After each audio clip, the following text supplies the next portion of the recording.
Wonderful day, wonderful day, wonderful day indeed. This is your neighborhood Sensei Fouché, and I always begin my shows by first strongly suggesting, because a lot of folks don't like being told what to do, true indeed. So moving forward, I most emphatically implore for all of you beautiful, wonderful, self loving, worthy individuals to stay woke. But in the process, never let them get you all stressed out. You know what I'm saying? Make sure you take any and all meditative practices and procedures, including environmental change if and when necessary, in order to relax. And you know how I do, you know what I'm saying? Because I'm always prepared. And I want you to be prepared to take those notes. You know what I'm saying? And first, let me begin this show by honoring my friend and my brother, my spiritual brother, not related brother, but me and this individual, we go way back. You know what I'm saying? We go grade school back, like elementary school back, you know. And also shout out to, all immediate family members as well. His mom passed away this morning. And I dedicate this show today on the 7th of October, 2025, to honor her. And I wasn't extremely close with her, but what she did do was not only help me through helping her son, my friend, my brother, and he was able to assist me in a time of transition. You know what I'm saying? And I'm sure she's always wished well for me in my times of uncertainty, despite some of the outcomes that I am accountable for, and created uncomfortableness in the trust factor, within these relationships for a moment, because a lot of the addictive behavior and choices that I was making, and that's why I'm covering a lot of the stuff that I cover now with all of you, because I could talk about a lot of different things, but I choose to talk about the things I talk about for a specific reason. So again, without mentioning her name specifically, I honor her and wish her well on this new spiritual and soulful journey, no longer having to deal with the specific pain that she encountered through her current physical um,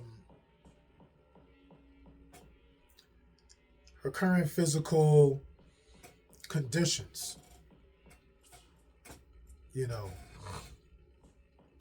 I don't like to hear or know people going through extreme displeasure or pain. The elderly, that's one thing.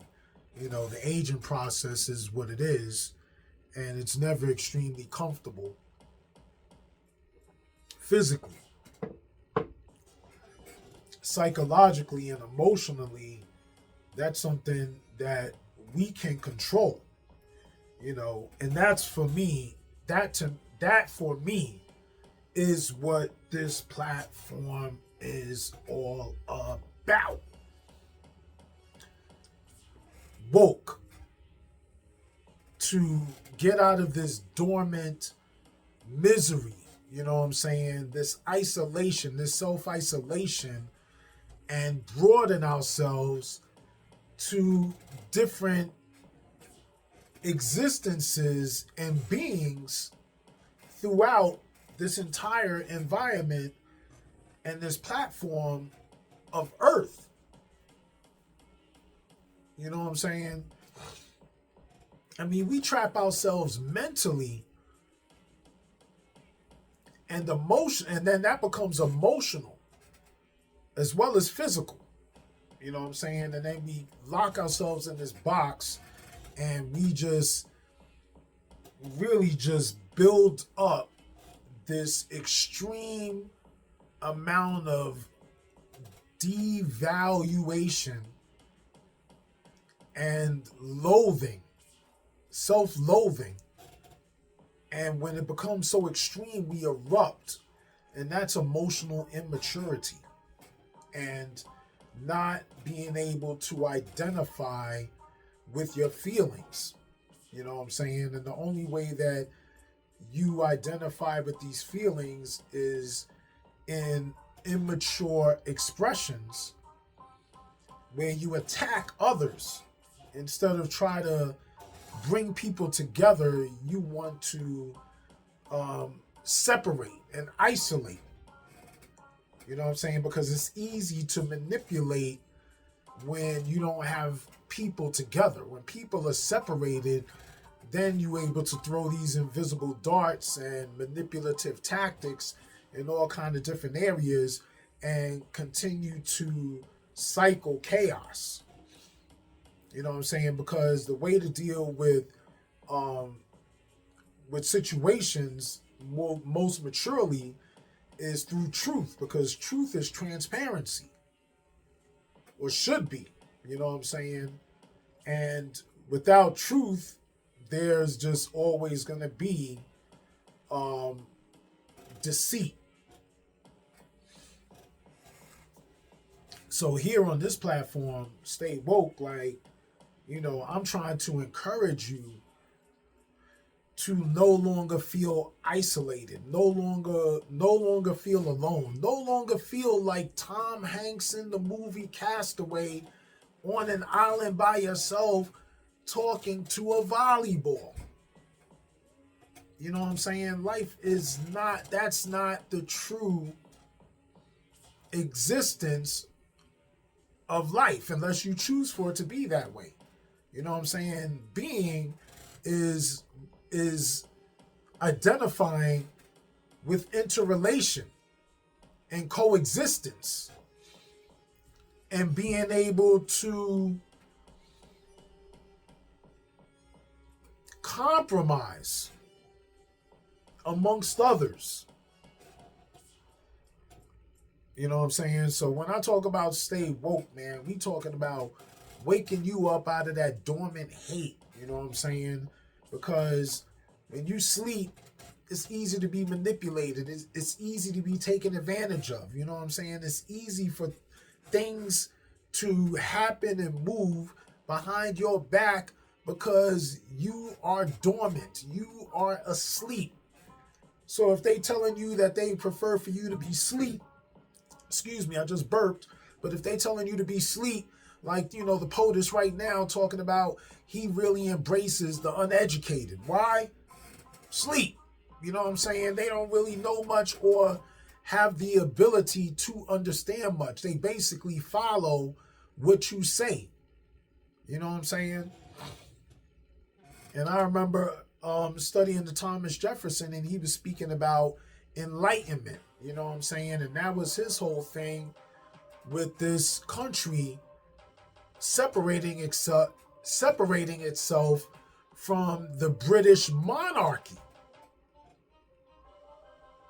You know, and he has his flaws because this whole American system, you know, had its own hypocrisy from its installation, you know, all the way down to the Declaration of Independence, which led to, the Constitution being created. But, that's for another series of conversations coming up, which is an acronym, We WAG. And when I think of We Wag, I think of the movie Wag the Dog with Robert De Niro and Dustin Hoffman about government conspiracy and using manipulation and distraction in political mainstream. But like I said, that's going to be for conversations coming up right down the road. We WAG. Whenever was America great? And we're going to start with this guy, Thomas Jefferson. You know what I'm saying? And we're going to go into different timelines and periods within the American history. Because next year is 250. But how far have we really come when it comes to this administration and the agendas that seem to be from prior times? But it's ironic because they say the motto is make America great again. You know what I'm saying? Like, you need to go back to that. Like, there is no forwardness. Like, you need to go back. And life isn't about going backwards. It's about moving forwards. And that's what we've been covering, starting with the last novel by Eckhart Tolle, The Power of Now. You know what I'm saying? Because you become time trapped when you're dealing with the past, hoping for a future, but you don't deal with the present. You know what I'm saying? You don't accept the common present for what is. Let's talk about homosexuality. That's been going on forever. You know what I'm saying? And we ain't going to go too deep into that, but this is just an opening monologue, and I really didn't want to go deep into expression. But when you really think about it, King James version of the Bible. King James was the monarch in rulership when it was required for Shakespeare to translate and construct the Bible into its current construct that we know in formation as it is. But guess what about King James? He was a pedophile. He used to abuse little boys. And it's a fact. It's documented. Look it up. But we ain't going to talk about that. But it's funny that we're going to lead into this because when we talk about this abuse factor, we talking about this novel we covering when it comes to people, immature and mature. You know what I'm saying? In the novel, as I take this sip of water, adult children of emotionally immature parents. And I always replace parents with people. Why? Because parents are a specific identification to a specific person. But to other people, they are just other citizens or people. Again, how to heal from rejecting or self-involved parents. This novel was written by Lindsay C. Gibson. Was your parent difficult, immature, or emotionally unavailable? If you grew up with an emotionally immature, unavailable, or selfish parent, you may have lingering feelings of anger, loneliness, betrayal, or abandonment. You may recall your childhood as a time when your emotional needs were not met, when your feelings were dismissed, or when you took on adult levels of responsibility in an effort to compensate for your parents' behavior. These wounds can be healed and you can move forward in your life. And right now we're in chapter 6. We were talking about externalizers in chapter 5 in our last two conversations in part 1 and part 2. And now we're going into chapter 6, what it's like to be an internalizer.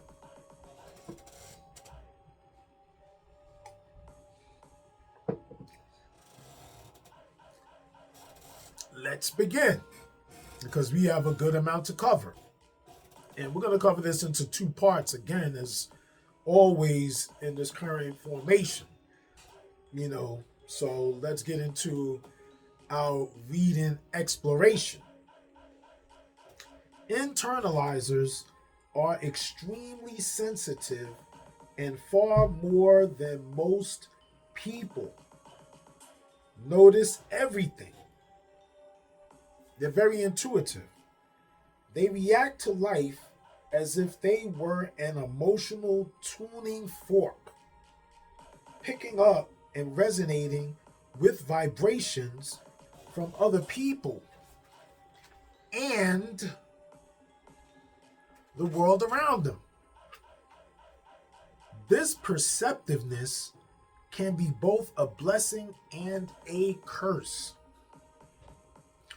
Internalizers may have an exceptionally alert nervous system from birth. Some research has found that differences in babies' level of attunement to the environment can be seen at a very early age. Even as 5-month-old infants, some babies show more perceptiveness and sustained interest than others. Further, these characteristics were found to be correlated with the kinds of behaviors children engaged in as they matured. Internalizers don't act out their emotions immediately, like externalizers do. So their feelings have a chance to intensify as they're held inside. In our last conversation, I was talking about the volcano. That's how I related to a volcano. And because they feel things deeply, it isn't surprising that internalizers are often seen as overly sensitive or too emotional. When internalizers experience a painful emotion, they're much more likely to look sad or cry. Just the sort of display an emotionally phobic parent can't stand. On the other hand, when externalizers have strong feelings, they act them out in behavior before they experience much internal distress. Let's read that over again. On the other hand, when externalizers have strong feelings, they act them out in behavior before they experience much internal distress. Therefore, other people are likely to see externalizers as having a behavior problem rather than an emotional issue, even though emotions are causing the behavior. Emotionally immature parents may yell at or punish externalizers for their behavior, whereas they're more likely to dismiss or reject internalizers' feelings with shaming, contempt, or derision. And while externalizers are told that their behavior is a problem, internalizers get the message that their very nature is the problem. Because they're so attuned to feelings, internalizers are extremely sensitive to the quality of emotional intimacy in their relationships. Their entire personality longs for emotional spontaneity and intimacy, and they can't be satisfied with less.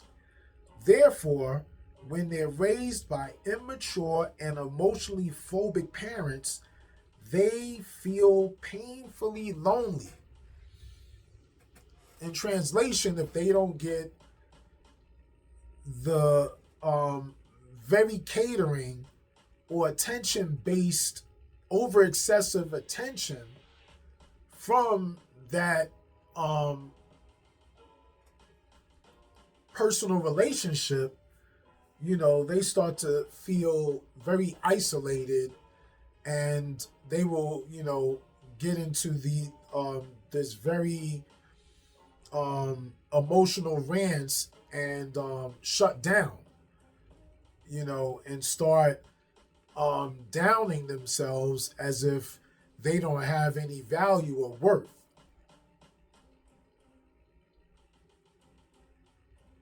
If there's anything internalizers have in common, it's their need to share their inner experience. As children, their need for genuine emotional connection is the central fact of their existence. Nothing hurts their spirit more than being around someone who won't engage with them emotionally. They read people closely, looking for signs that they've made a connection. This isn't a social urge like wanting people to chat with. It's a powerful hunger to connect heart to heart with a like-minded person who can understand them. They find nothing more exhilarating than clicking with someone who gets them. When they can't make that kind of connection, they feel emotional loneliness. They don't need like a whole crowd of people. They look for, specific, very intimate or very personal relationships. Like they don't need to be demagogues and try to, create this scene, for a whole population of people. They're more interpersonal with people. When internalizing children have self-involved parents, they often think that being helpful and hiding their needs will win their parents' love. I was turning the page, so that was the pause. Unfortunately, being counted on isn't the same thing as being loved, and the emotional emptiness of this strategy eventually becomes apparent. No child can be good enough to evoke love from a highly self-involved parent. Nevertheless, these children come to believe that the price of making a connection is to put other people first and treat them more important. They think they can keep relationships by being the giver.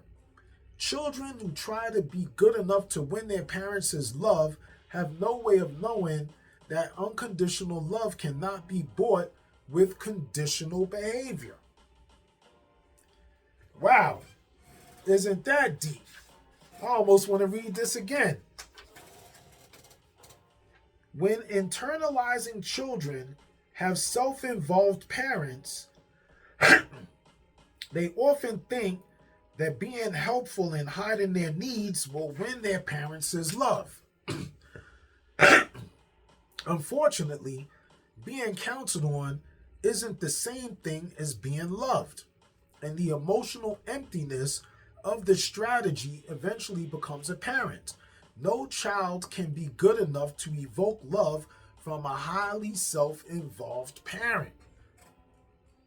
They continue to try to, do things to get the attention of the parent, and the parent is always going to tune them out because the parent is so self-absorbed that it's all about them, as it's their world, as opposed to, being interrelated with the child or being more within the child's world as a guardian, not as a friend. So don't get me wrong there.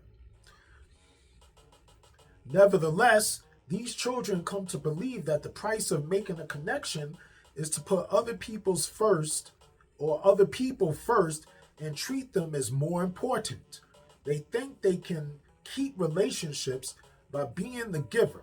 And this is opposite than the externalizing child, because the externalizing child is going to roll on the floor and throw fits, you know what I'm saying? Just like, a little toddler, you know what I'm saying? As the internalizing child, they're going to grow up more in the aspect of trying to please that type of parent, most. Children who try to be good enough to win their parents' love have no way of knowing that unconditional love cannot be bought with conditional behavior.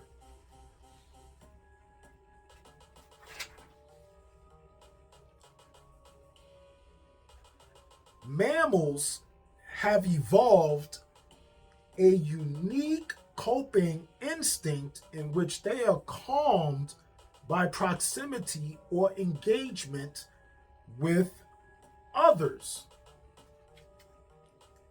Let me pause for a quick second. All right, I know where I'm at. Again, let's repeat that. Mammals have evolved a unique coping instinct in which they are calmed by proximity or engagement with others.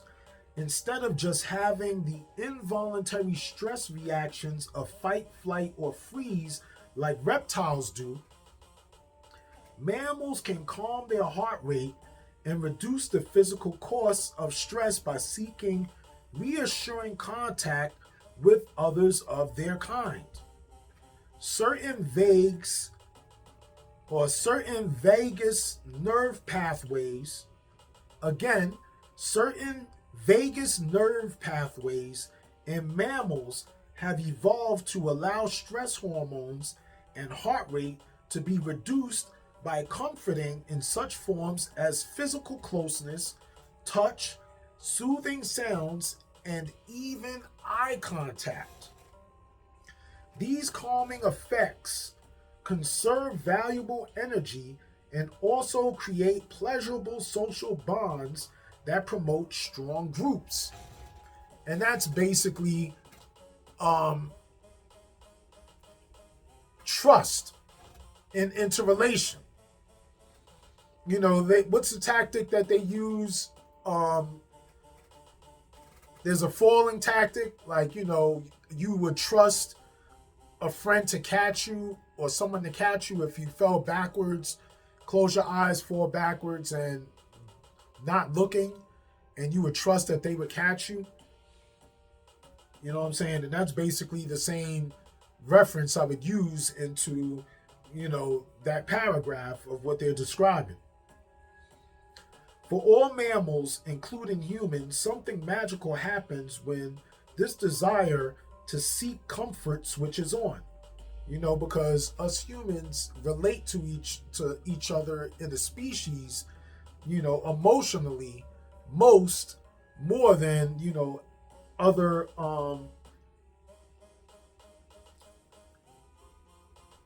life existences. I didn't want to state animals that, or because there's, reptiles, felines. There's different forms of animals. The danger might not go away, but individuals can stay relatively calm as long as they feel tied into their herd, pack, or circle of loved ones. Most mammals have stressful lives, but thanks to their instinct for engaging with others, calming comfort and restored energy are just a friendly contact away. This gives mammals a tremendous advantage over other animals when it comes to dealing with stress in an energy efficient way, since they don't have to go into flight, fight, or freeze every time they see a threat. And this is when you start to develop yourself emotionally, because if you don't, you're going to wind up being no different than, animal instinct. It'll be that, fight, flight, or freeze. And that's the immature processing. When you're in the mature processing, like, you're able to move forward, past that. It's crucial that internalizers see their instinctive desire for more emotional engagement as a positive thing rather than interpreting it to mean they're too needy or dependent. Instinctively, turning to others for comfort when stressed makes people stronger and more adaptive. It's the right kind of people that you choose to kick it with as opposed to the instigators. So, make that distinction. Even if they've been shamed by an unresponsive parent or person for needing attention, their emotional needs show that their healthy mammalian instinct for seeking comfort is working well. Mammalian instinct. There we go. Mammalian instinct for seeking comfort is working well. Internalizers instinctively know that their strength in being interdependent, as all mammals evolved to be. And humans are most dependent. You know what I'm saying? I mean, we're all interdependent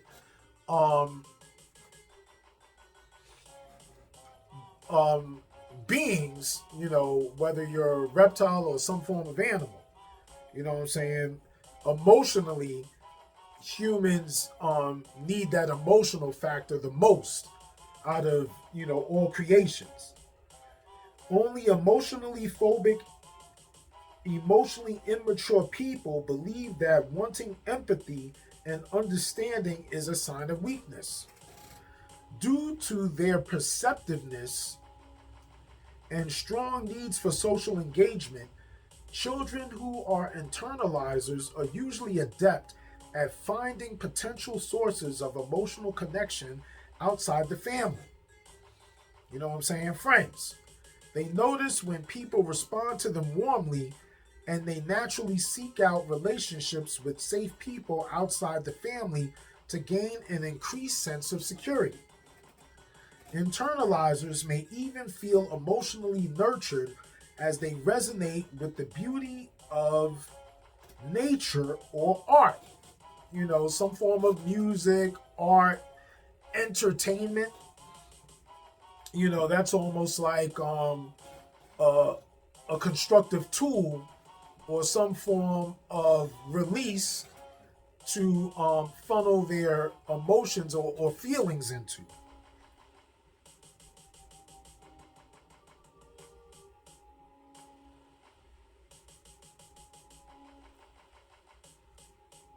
I might go back a little bit because I lost my place of where I was reading. There we go.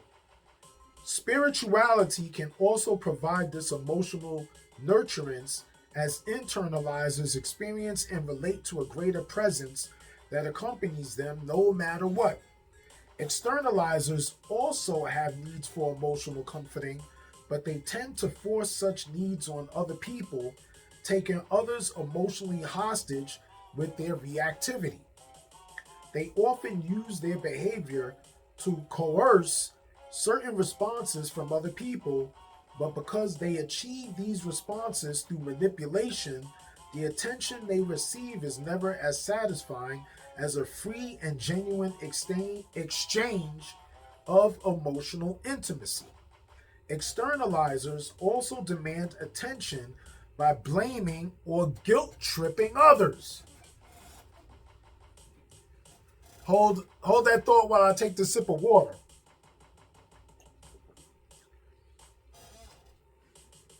Because I'm going to call out the POTUS. So I'm going to reread this statement. Externalizers also demand attention by blaming or guilt-tripping others.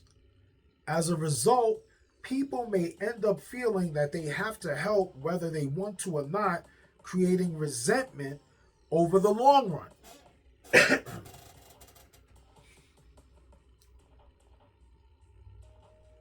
And I'm going to go over that whole paragraph again. Externalizers, well, let's go before that.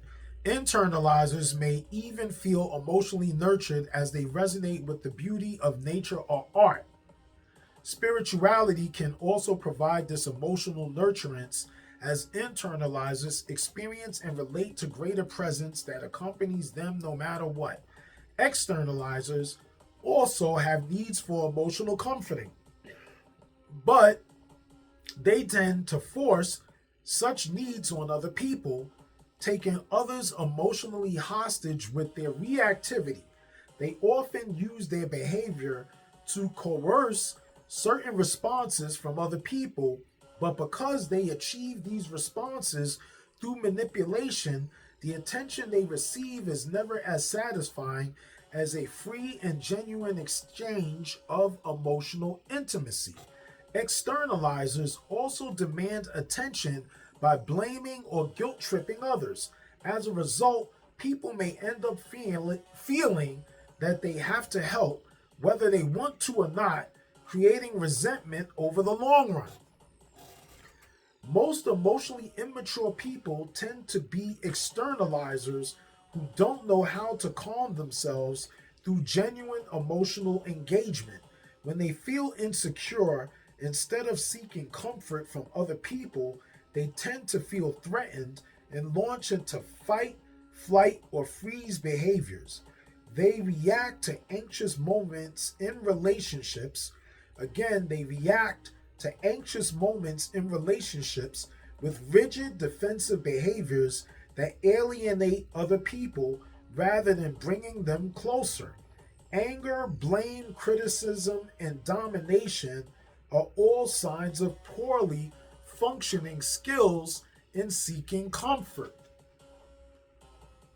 Externalizers simply don't know how to reach out for soothing.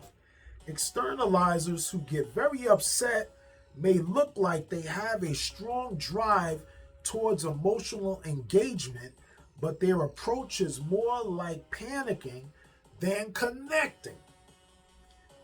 It takes a lot to calm them, and even when they still seem vaguely mistrustful and dissatisfied because they aren't open to connecting fully. Trying to calm an upset externalizer is an unsatisfying experience for both people, as the person providing comfort has no sense of truly helping. A strong drive for comforting through close connection has benefits beyond just making people feel better. It can be a lifesaver. And this is that wokeness that certain groups are trying to speak against. You know what I'm saying? But the other reference or the other paragraphs that we just covered was identifying with the sleep self, not the woke self. So let's move forward again, and I'm going to repeat a couple of sentences. A strong drive for comforting through close connection has benefits beyond just making people feel better. It can be a lifesaver. Using close relationships for reassurance and support is one of the traits that help people survive extreme life-threatening conditions. If a person's only way of coping is to fight, flee, or freeze up when things become stressful, imagine how hard it would be for that person to endure a lengthy survival challenge.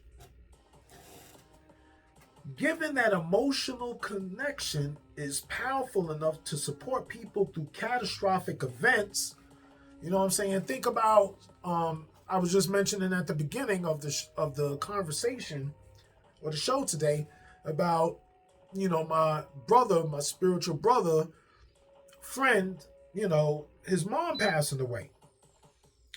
And, me giving my deepest of condolences is a strong connection of support.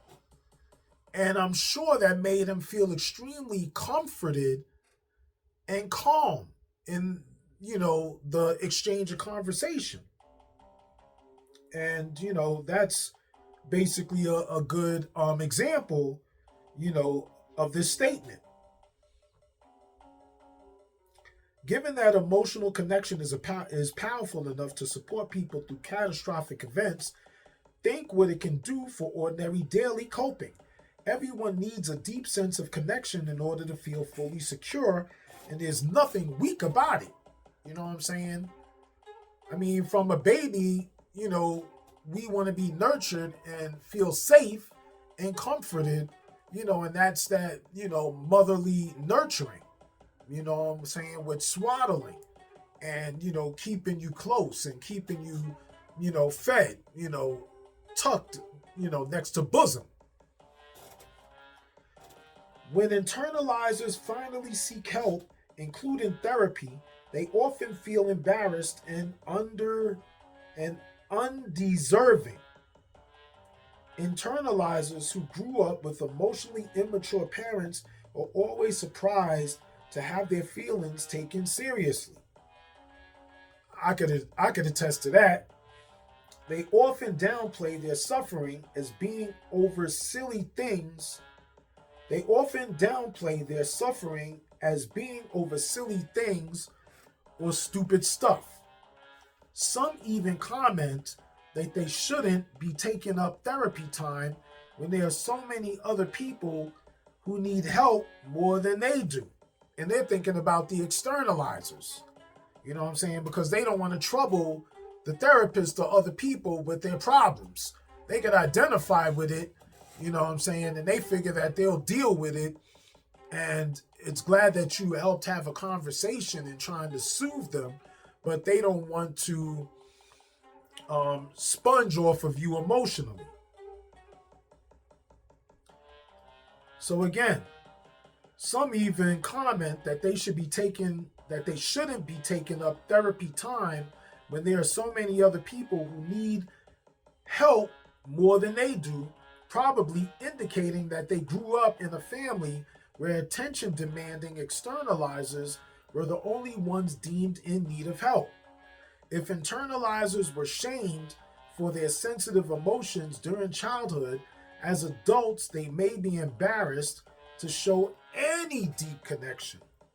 And I'm not that deep into it, you know what I'm saying? I had very assertive people in more nurturing aspect in my life.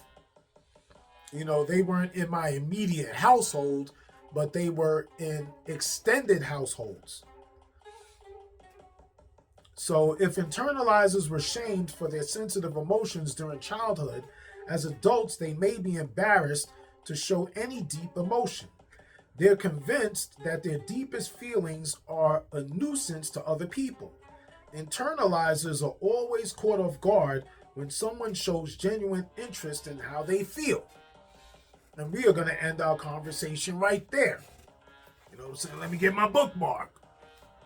Because when we go into our next conversation, chapter 2 within this or part 2 within this 6th chapter, we are going to pick up into the subtopic within chapter, internalizers become invisible and easy to neglect. And we're not going to go too far into an ending monologue at all. You know what I'm saying? And I follow so much of this politics to a certain degree because I don't like to be overly invested emotionally in frustration, because isolation seems to be more in wanted policy as opposed to interrelation. With the expansion of this country from its colonial time, the one thing that these founding fathers or leaders at the beginning of this American institution, they wanted to control this whole land. You know what I'm saying? Like, to break this land up into different states, like that wasn't even in their agreement. Like, even the POTUS right now, he teases about Canada, in Mexico, and if it was basically his desire, he would um, monarch over all of that and have this be one complete continent. You know what I'm saying? But in the inception of this country, they couldn't have it in different people's interests. They wanted to control the entire interest. And that's greed. You know what I'm saying? And they used a lot of manipulation in order to achieve that agenda. You know what I'm saying? And the right thing to do, if there was some form of disagreement in specific interrelated